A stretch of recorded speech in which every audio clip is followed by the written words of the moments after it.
If you think about that, so as I said, a synchronous circuit that has this clock signal, and the clock signal is the one which is helping you decide or differentiate between what the current state is, what the next state is, and when the circuit will respond to a given input, right? Now we take one step away from this and we go into what is known as asynchronous logic.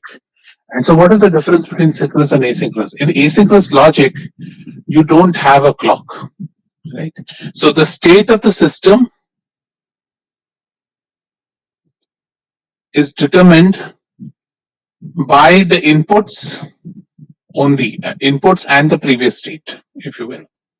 So depending on once the new input comes in, the circuit will automatically respond to that input. So it is like a combinatorial circuit. So in fact, we'll start with asynchronous circuits using basic combinatorial circuits. So it is very similar to the combinatorial circuit in that when I give an input, I'm going to get an output. Now in this case, what's going to happen is that in combinatorial circuit, the outputs were only functions of current inputs. Whereas in an asynchronous logic circuit, the output will be a function of its current state and the current inputs, right? So you see the difference. Even though it looked like a combinatorial circuit, you guys must realize that here you have a concept of memory, a concept of delay, a concept of where that circuit is and how it has to move to the next state. So if you think about what are all the elements we'll use in this kind of a design, so in this kind of a design, obviously we won't use flip-flops, right? Because we're not going to be worrying about clocks. So what we'll use here is basically gates, because combinatorial elements will be used to design asynchronous logic, and we'll use latches. So from flip-flops, we'll move back to simple. So generally what happens with asynchronous logic is, asynchronous logic tends to be a simpler circuit. So if you look at the components, if you look at the speed, right, they tend to be much, the circuit tends to be faster than a synchronous logic circuit. It tends to occupy less area because it uses latches and gates as opposed to flip-flops. And you all know that the flip-flops take up more power, consume more area. So these circuits tend to be simpler. So then you'd ask, why did you teach us synchronous? Why can't we just get away with everything asynchronous? And true, you can get away with a lot of problems can be designed in an asynchronous fashion. The problem which I hope to highlight to you guys either this lecture or next lecture is that asynchronous logic has a lot of what are known as race conditions. So if you're not careful with design, you can end up creating a mess of the circuit. So this designing in the circuit, even though the circuit is optimal, it is smaller, it is simpler, there are a lot of gotchas in the design. Whereas if you do something like a synchronous circuit, there is a set algorithm which you follow and you are pretty sure to get the required design, right? So the trade-off is between the designer accepts a lot more risk when he's doing an asynchronous design as opposed to a synchronous logic design. Okay. So what you see here is, why are these two elements used? Because we introduce a time delay or a memory, right? So we will, just like how we had a flip-flop in the previous design style, where we used a flip-flop to hold a state and respond only when certain inputs change. Similarly, here we'll also have a time delay component here, which is going to hold the state. Because again, as I said, you want the outputs of the circuit to change with respect to its inputs and where it is currently. Right? And so another important thing about asynchronous logic is stability. So again, I'm giving you the generic plan right now. We'll talk about each of these items by taking an example. The other issue with asynchronous design is that you want your state, the circuit to be stable. Right? Again, remember, this is a combinatorial design. So you don't want a condition where the state continuously keeps flipping itself. Right? So we didn't have this issue in synchronous logic because we had a clock. So that clock signal, because it was always present, we could design it around the clock. And so the clock kept a uniformity in when to sample the signals and when to look at the output. Whereas in this kind of a design, you don't have that flexibility because this design responds to the input, right? So the inputs can come in any haphazard fashion, right? And so depending on that, your circuit has to respond. So I'll give you a quick example. Some of you are working on design assignment for counting the number of people entering a room, right? You've learned in PropStat that it's a Poisson distribution, which means that you don't really have a set frequency at which people come in.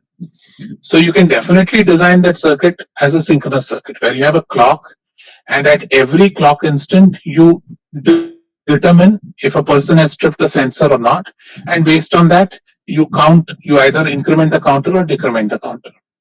But you can also design it as an asynchronous circuit where essentially when the person steps in, the circuit moves to the next state, right? So there in an asynchronous design, you're not going to have the concept of clock. The circuit is going to immediately respond when a person trips the sensor. Whereas in the previous case, when you had a synchronous design, the sensor has to be tripped. But if that sensor is tripped between two clock edges, you need to ensure that this value is held till a clock edge appears. So you understand the difference between two. Like if you think about a synchronous design and an asynchronous design, this has the clock at all times. So whenever you want the output to respond to an input, you want to ensure that the input has changed sometime before the clock so that you don't have any setup hold time violation. And the input does not change. So if the input changes between two, suppose I had a clock signal which looks like this, right? And suppose I've designed the circuit around flip-flops with a positive edge triggered.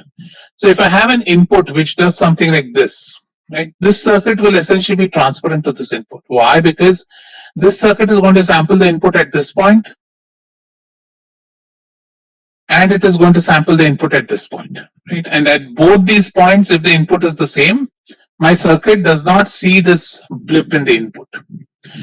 Whereas if you now go to an asynchronous design does not have the clock. So depending on what, if your input looks like this, because there's no concept of clock, your output will be completely determined by what the input transitions, right? And so what you therefore see is, as I said, there are advantages and disadvantages. This advantage is that it simplifies your design, but disadvantages is, suppose there's noise in the system, right? Then it puts a lot of onus on how you dictate, what is the quality of the signal, because you want to trust that the inputs are fine, and you want to trust that you want your circuit to respond to any input, right? So once you've made that so sensitive, there is a lot of onus on the designer to ensure that those signals make sense. There's not a lot of noise in those signals, right? So I hope you understand the difference between, so when you pick, so a lot of the problems in design assignment can be thought of as asynchronous or can be thought of synchronous, right? It's up to you how you want to think about it. But generally what you'd see is that synchronous design will be much more logical, will be safer.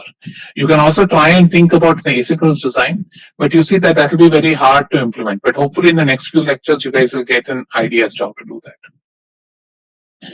So let's think about how, if I were to draw a generic circuit for an asynchronous design, how does it look like? So the heart of the asynchronous design is essentially a combinatorial circuit. So you essentially have a combinatorial circuit here, right? You have, say, a bunch of inputs. So xi to xn. So there are, say, a bunch of inputs.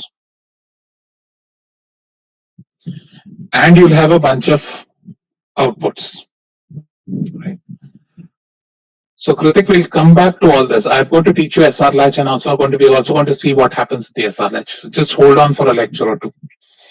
So if you think about the outputs, right? We have some outputs, Z1 to Zk, right? Let's just call. So these are my outputs. Now what I do is, for an asynchronous design, I take some of the outputs and I send them through a delay element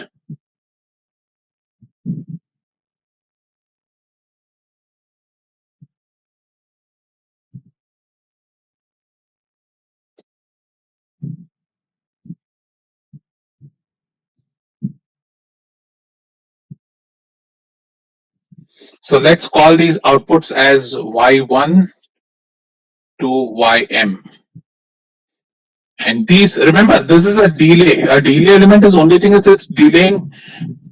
It normally is a very simple gate or something like that, which is just giving you a different output. So what you see is that you generate what are known as secondary variables here. So again, these are the inputs, these are the outputs.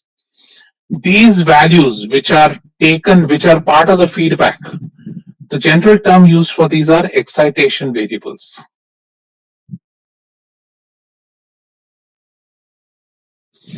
And these excitation variables are sent through a delay element and they're fed back as an input. So these are also known as your secondary variables. So it's the same thing. You call it secondary when it's at the input and you call it excitation when it's at the output. So again, what you see is that like for any sequential design, you see the concept of feedback. That is, you have certain outputs of the combinatorial circuit which you are going to use as information of where the circuit is currently and use that as the input to determine what the next state is along with the input, right? So what you see here is that this feedback is keeping track of where the circuit is currently or what's the state of the circuit is currently, and it will tell you now if I give another input based on what the current state of the circuit is, it will tell you where I'm going to move next, right? So this is generally called as the next state, right? So this is going to be your next state and this is going to be your previous state. So at your next state is basically comprised of y1 to ym, capital Y1 to ym, and your previous state is comprised of small y1 to small ym, right? So this is the general layout of an asynchronous circuit. And so now what you see typically is that this delay element, as I'm saying, a delay element is not generally a logic element. That delay might just be because of wire delay, right? Sometimes you can implement this. Remember, I hope you guys understand it. If I send a pulse on a wire, there is going to be a delay associated with the wire. Can somebody explain why that is the case? Suppose I send a pulse on a wire. Do you expect the pulse to have a delay or do you expect the pulse to instantaneously appear on the other end of the wire? Is it resistance or is there another component also? How do you model an electric wire?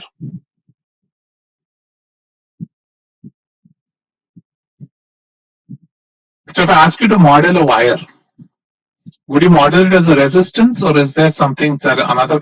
See, resistance cannot give you a time delay, no? Remember, when you want a time delay, you need a component that is responding to time. Resistance does not respond to time. So it is the capacitance. So any wire is associated with both a resistance and a capacitance. If you think about the electrical model of a wire, the wire is normally modeled like this.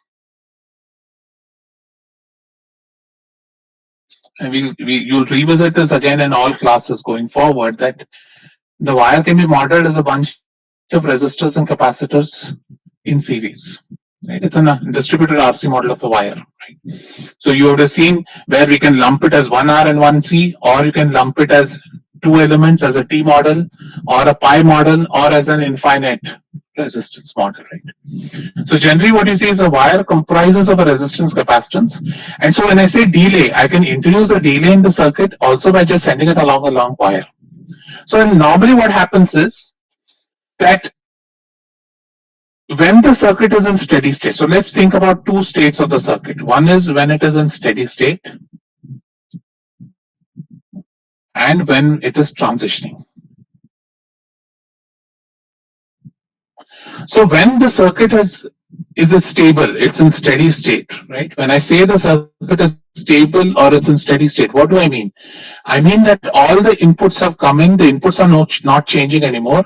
So the circuit should eventually enter a stable state, right? So in this case, when the circuit is in steady state, my capital Yi should be equal to my small yi. That is, what's happening is at that point, all the change in the logic values are done. And eventually what I'm left is that there is no change in the circuit. So whatever is the value at the output Y nodes, all of them will be the outputs at the input Y nodes, right? So that is the case when the circuit is stable. So we want to have a few stable states because that will tell us that if I leave the circuit and not disturb it, it will continue to remain in the state I expect it to remain in, right? On the other hand, now suppose I change some input. Suppose I change some input, what happens is then my outputs will change and some of my inputs will change. Now when, some of my excitation variables will change. Now when these excitation variables change, they will cause a further change in my secondary variables.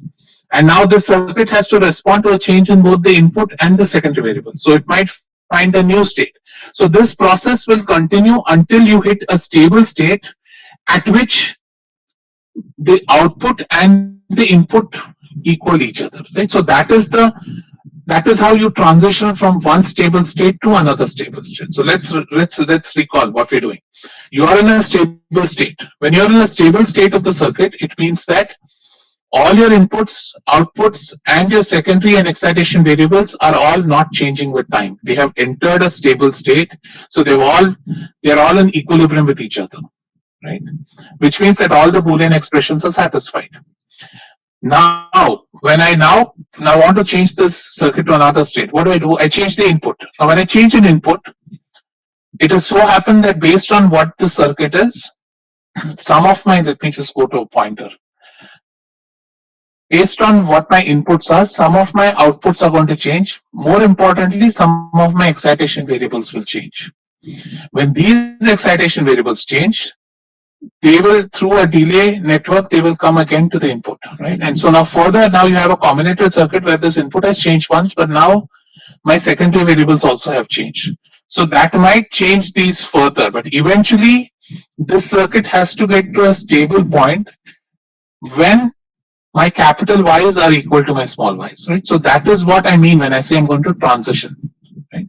So when you do a transition from state A to state B, you want both state A and state B to be stable, and then your circuit will respond to the input and move to another stable state. That is what we mean when we look at state diagrams in this, for example. Or what in this kind of design, we look at what are known as flow tables. That is, how does the circuit flow from one stable state to another stable state? Okay. So again, I'm going to start with an example so you guys will be able to follow this. Okay. Now let's make a few assumptions. Okay. So again, this is your first class in asynchronous design. I'm going to keep it simple. So what we are going to assume is, first and foremost, we are going to assume that only one input changes at a time. Right? So what we'll say is, suppose I had two inputs x1 and x2, right? Suppose I want changing x1, x2 from 0, 0 to say 0, 1, so 1, 1. Suppose I want to go from 0, 0 to 1, 1. Then I will ensure that the way it will work is, it will first go from 0, 0 to 0, 1 and then to 1, 1. Or go from 0, 0 to 1, 0 and 1, 1. Right? So what we want to basically, so our first assumption we're going to say is, at any point of time when I want to study the circuit, I will assume that the circuit will change such that the inputs change only one at a time. Correct? And the second assumption, which I think Anurag has alluded to, is that the time between two changes is much greater than the time taken for the circuit to reach a stable state.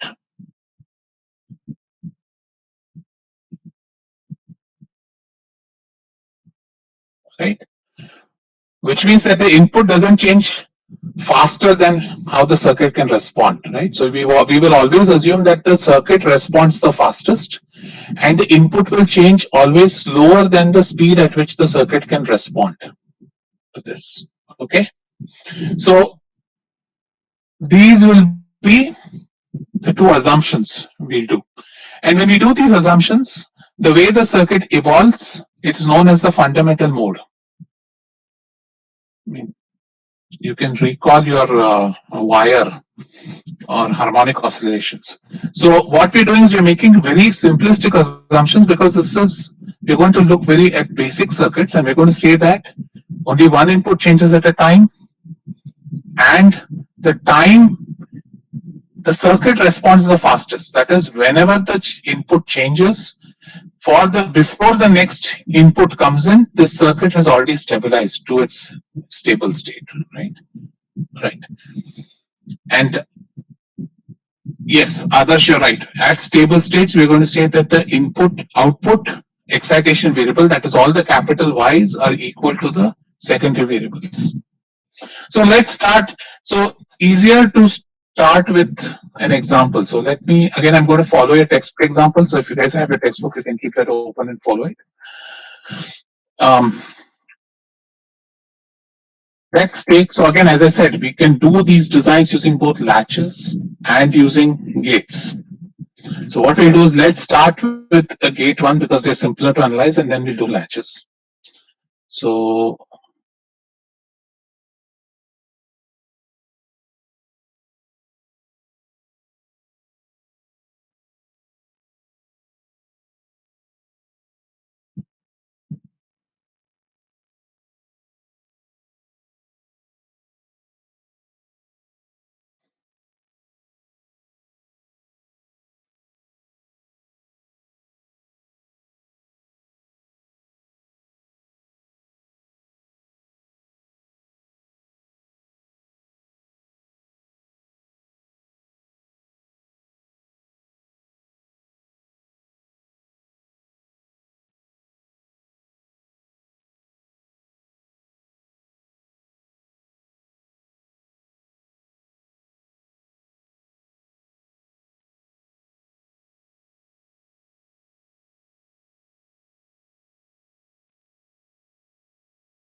right. So here's my circuit. So first of all, when you look at the circuit, right, what do you see? It has no clock signal, it has no latches, nothing, right? It just looks like a combinatorial circuit. But what is different about the circuit? What do you see here? So let's start with thinking about, okay, how many inputs are there for the circuit? One input. And what is that input? That input is X, right? Now, what you see here is a bunch of combinatorial circuits, but the most important thing you see here is there is a feedback system, right? So the output here from this OR gate is fed as an input to these two AND gates. Similarly, the output at this second OR gate is fed as an input to this AND gate, right? So if I ask you how many excitation variables are there, what would you say?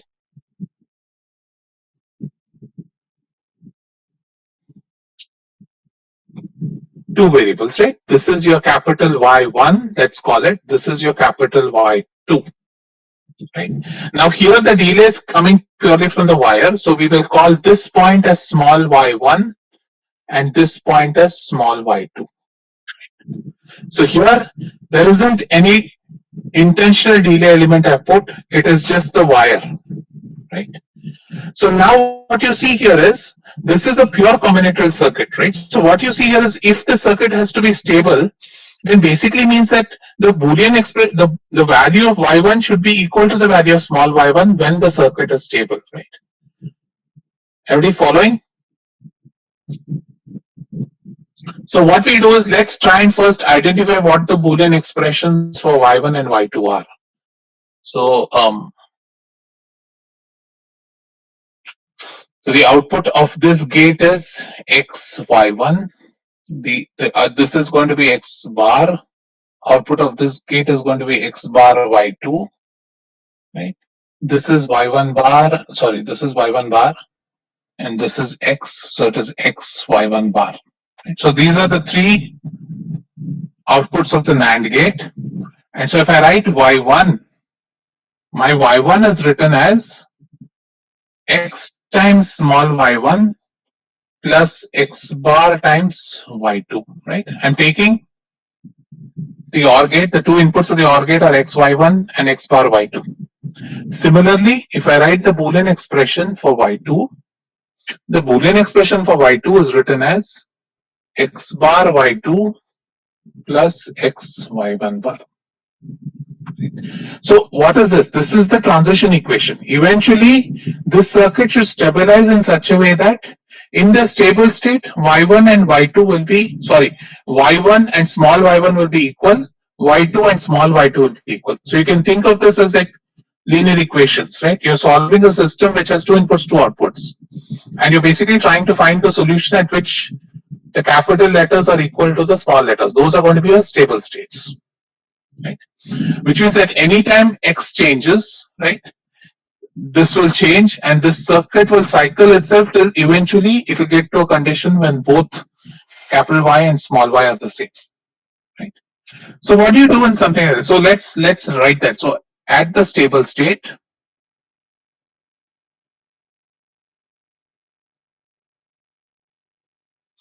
our condition is Y1 should be equal to Y1 and Y2 should be equal to Y2, right? This is our condition for when the circuit should be in stable state. So what we'll do is, let's first find what the values, so now we have to analyze the circuit, right? Because I want to understand what are all the stable states in the circuit. So this is again, like the flip-flop case, I'm first taking a circuit and let's analyze the circuit, then we'll start about how to design the circuit. So I've been given the circuit, I first want to find out what are all the stable states of the circuit and what is the flow table of the circuit, right? So two questions I need to answer is, what are the stable states? And what is the flow table of the circuit? Right? That is, how does the circuit transition when my input changes? Kanak, you ask, what is the thing that makes y1 equal to y1, right? Eventually, so what is happening when your input changes, the circuit is going to respond. The circuit will respond such that eventually in stable state, your capital Y will be equal to small y, right? Only then I will say the state is stable. For example, let me go back to a question we have done long time back. You can think of this circuit. Suppose I design this circuit.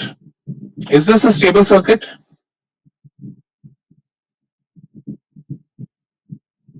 No, right? And so what will, if I ask you what is the output of the circuit, how will you draw the output? Suppose I say, draw the waveform for capital Y. What will your waveform for capital Y look like? Oscillations. And what is going to be the speed? What is going to be the time period of the oscillation?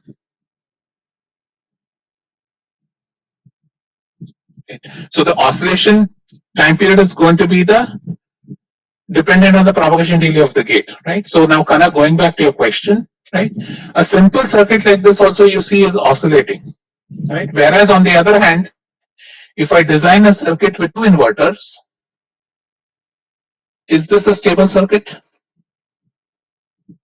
This is a stable circuit. Why is that? Because 0, 1, 0, right? So at all points, it is going to always, if my input is a 0, my output is going to be a 0. If my input is a 1, my output is going to be 1, right?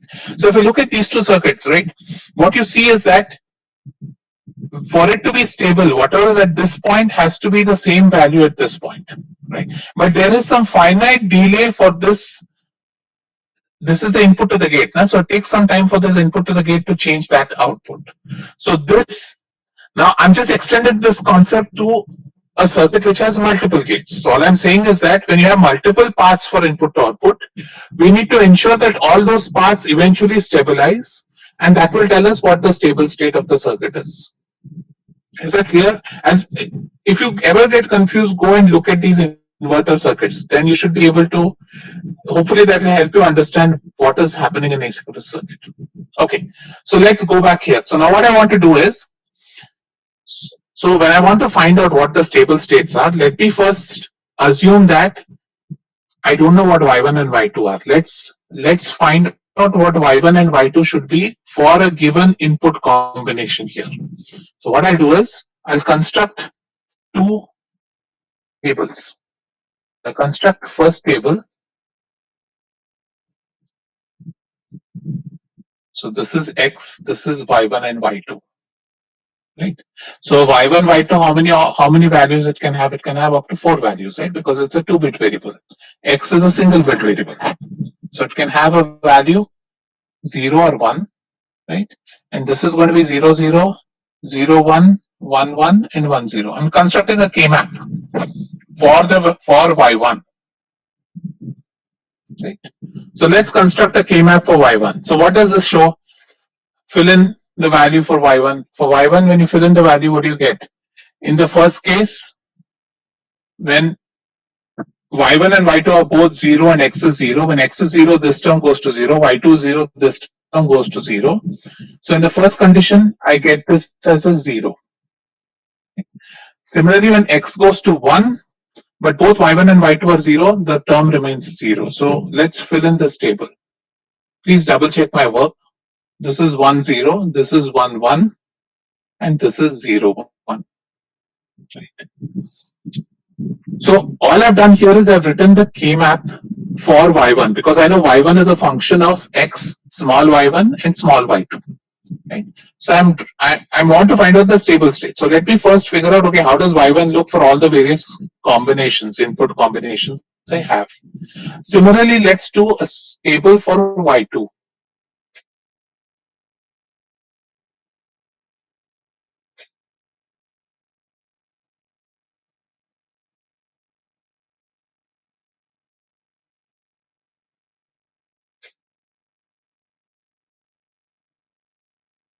Right? So the y2 table looks like this: 0, 1, 1, 1, 1, 0, and 0, 0. So what I've done right now is I've calculated. Suppose there is small y1, y2, and capital y1, y2 are independent of each other. I've calculated what is the values of y1 for a given input combination. What is the value of y2 for a given input combination. Now what we'll do is we'll combine these two and let's draw a table for y1, y2. So let's say my output has to be y1, y2 now. So let's do this. So for all the input combinations,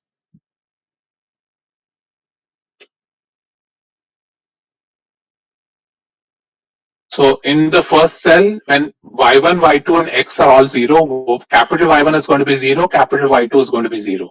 So this is going to be 0, 0.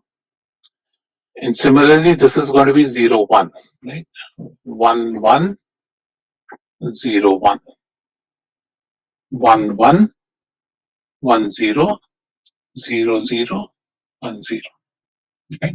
All I've done is I've combined the two tables. So now what I have here is, given a particular input combination of the three variables, I know what the output signal should look like. Right? So now how do we identify what the stable states are?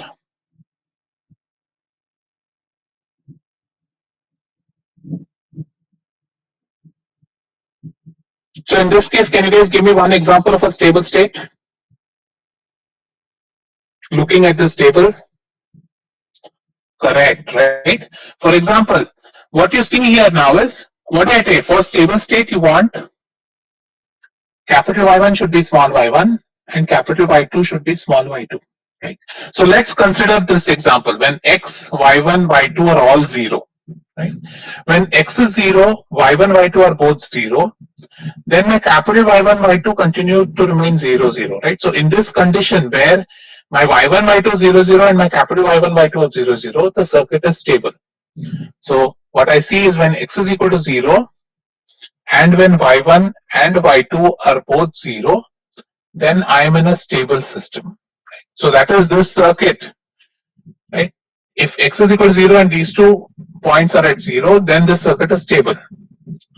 All the nodes, I know exactly what the Boolean value of all the nodes are going to be, right? But however, if y1 and y2 are 0, 0 and x is 1, right? It is not stable because if y1 and y2 are 0 and x is 1, then the capital Y1, Y2 become basically 0, 1, which is not equivalent to y1, y2, right? So the circuit, if the output variables are 0, 0, the circuit is stable only when the input is at 0. So what you see is here is that, let me change this color here. So if I want to pick what my stable states are, and we normally use this convention, we circle the stable states. So I will say this is one stable state of my system. That is, when x is equal to 0 and both 0, the system is stable. So that is, I want to find out those columns here at which point this row index is equal to the column index, right? So here, when y1, y2, 0, 1 and x is equal to 1, then the system is stable. When y1, y2 are 1, 1 and x is 0, then the system is stable. And finally, when y1, y2 are 1, 0 and the right. So if you think about what the stable states are, the stable states of the system are basically x. Suppose I call x, y1, y2 as the state of my system. Suppose I define this as the state of the system. Right. So the stable states of my system are 0, 0, 0, 0, 1, 1, 0, 1, because my convention is x, y1, y2. When x is equal to 0, y1, y2 are 1, 1. So 0, 1, 1. And the fourth stable state I have is when x is 1 and y1, y2 are 0, 0. Right? So if I think about this circuit has 4 stable states, right?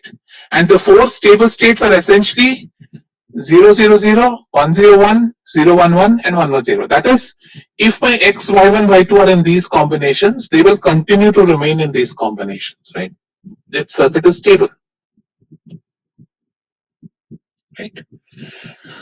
So we've identified stable states. Now let's, Advait, you're right. So let's now talk about what happens when inputs change. So what I'm going to do right now, again, depending on which textbook you follow, sometimes the state is referred to as y1, y2, and sometimes it's referred to as x, y1, y2. Right? So if nothing is given, you can use either to represent the state, or normally we use y1, y2 to represent the state, for example. Okay. So now let's think about Advait answer. Yes. Yes, sir. How is Advait's question right? And Yeah, that's what I'm going to talk. And let's talk about it. So now let's say that initially the circuit was in x, y1, y2 as 0, 0, 0. Right? Now, so let's take a condition that my initially x is equal to y1 is equal to y2 is equal to 0. Now at time t equal to 0, my x became 1. Right? So now what happens to the circuit? Now when I change the value, so initially this was all 0, everything was fine, it was a stable circuit. Now when I gave the value of x as 1, right, it forced my output to become 0, 1. Right? Everybody understand? So this is the user. Now the user gave, initially the circuit was in 0, 0, 0. I come in and I assert x. When I assert x, right, then what happens is, because of the way I've connected the gates, the output of the gates becomes 0, 1, which you can read off here, right? It is just the Boolean expression. So when x is equal to 1 and y1, y2 are 0, 0, then my outputs become essentially 0 and 1. Right? So what's going to happen now? Now the circuit was initially in stable state. By pushing x is equal to 1, I've pushed it in an unstable state, which is the outputs are not equal to the input. So what happens in this case is the next iteration I'm going to move down to 0, 1. So now I have to see, okay, what happens when, so x is constant, x has changed to 1 and stays the same. In the first instance, it moved to 0, 1, but y1, y2 was 0, 0. So let's come down here. Now when small y1, y2 are 0, 1 and x is equal to 1, the circuit gets into a stable state, right? Because this circuit can support the state 1, 0, 1. That is, when x is equal to 1, y1 is equal to 0 and y2 is equal to 1, the circuit is again stable. So what has happened here is, initially my circuit was in x, y1, y2 equal to 0. When I asserted I x, then I pushed it into,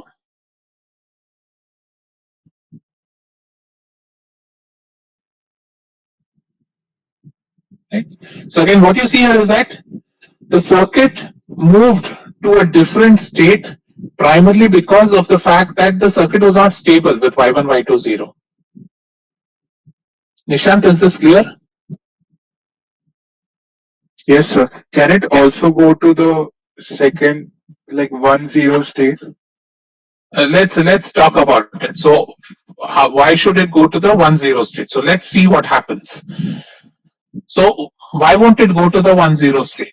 Right. So when my x is initially in 0, 0, right? When I asserted x, the circuit wants to go to 0, 1, right? And then when it goes to 0, 1, it sees that 0, 1 is stable, so it stays there. Right? For example, let's look at a condition when y1, y2 was 1, 1 and x was 0. Say it is in stable state here.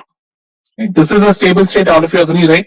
When x is 0, y1 and y2 are both 1, 1, the circuit is in stable state. Now, when it is in stable state 1, 1 and I then assert x, what happens? When I assert x again, the circuit moves into this unstable state 1, 0. So you come down to the next one, you see that 1, 0 with 1 is stable. So the circuit transitions from 0, 0 to 0, 1 when I give x from 0 to 1. And it transitions from 1, 1 to 1, 0 when my x changes from 0 to 1.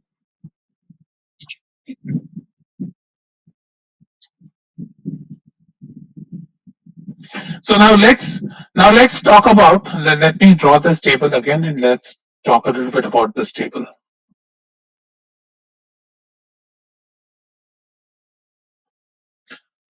So let me,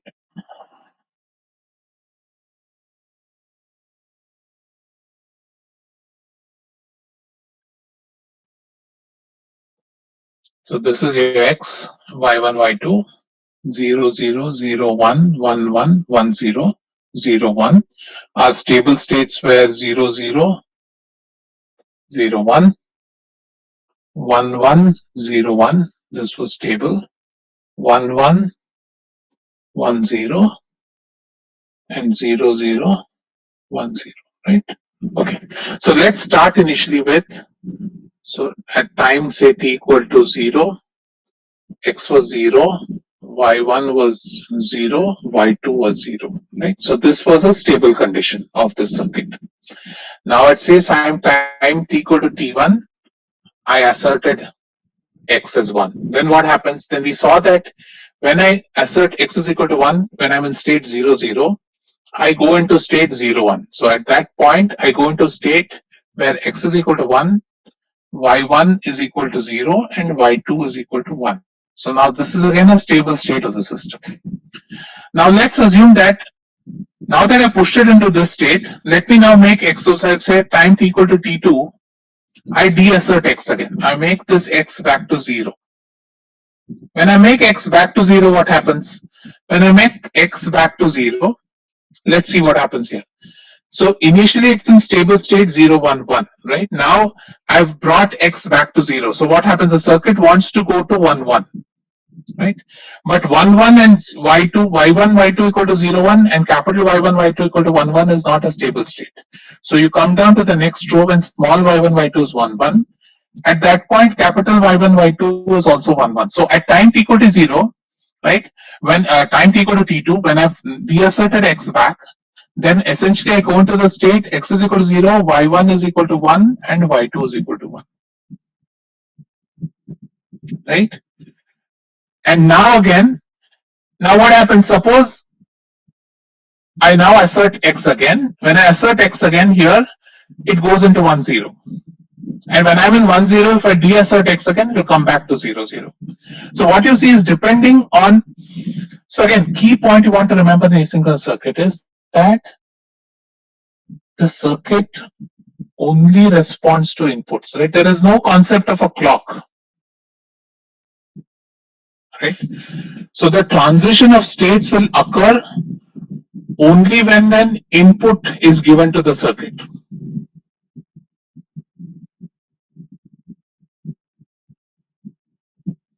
Okay, let's do this again. Let me take Akhilesh's question. Why do we go down in the table? Why can't we go up? Okay.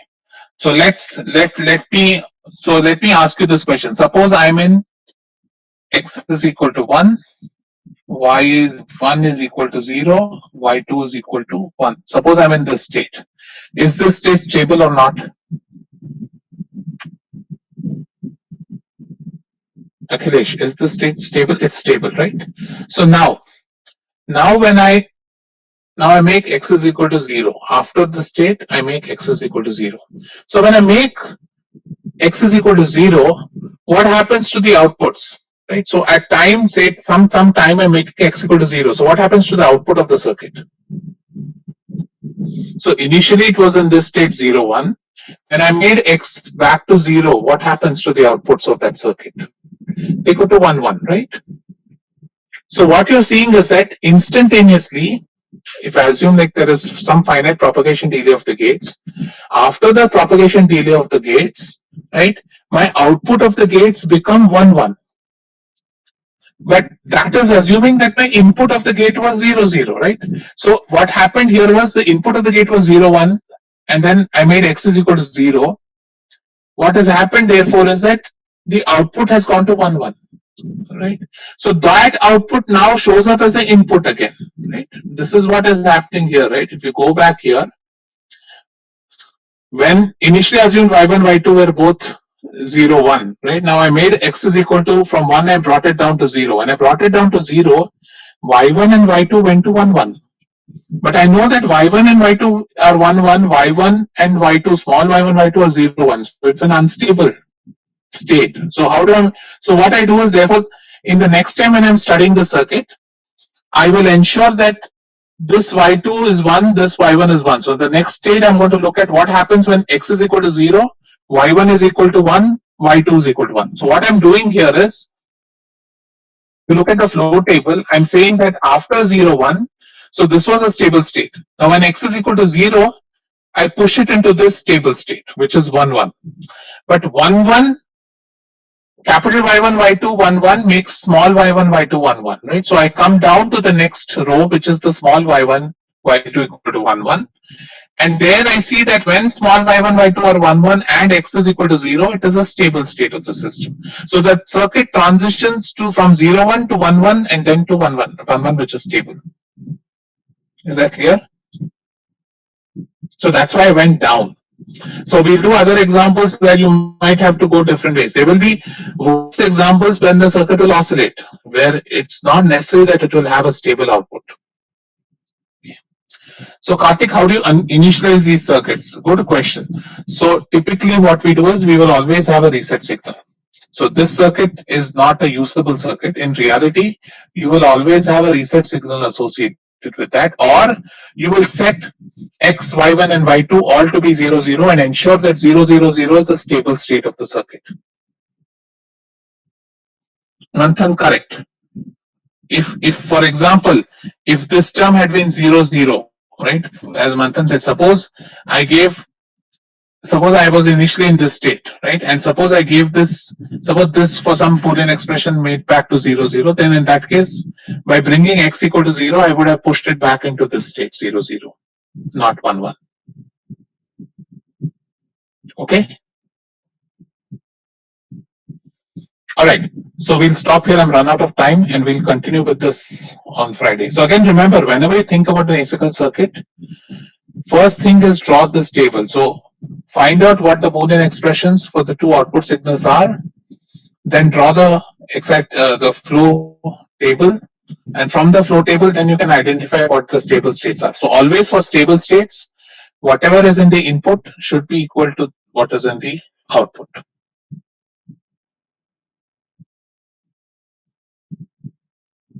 Akshay, that is correct. So again, when we do design, I'll tell you how to think about it. It's very simply done using latches. But for now, you can try to attempt to design it if you want. But you can also design it using synchronous design. So you're not going to be penalized for not using asynchronous design.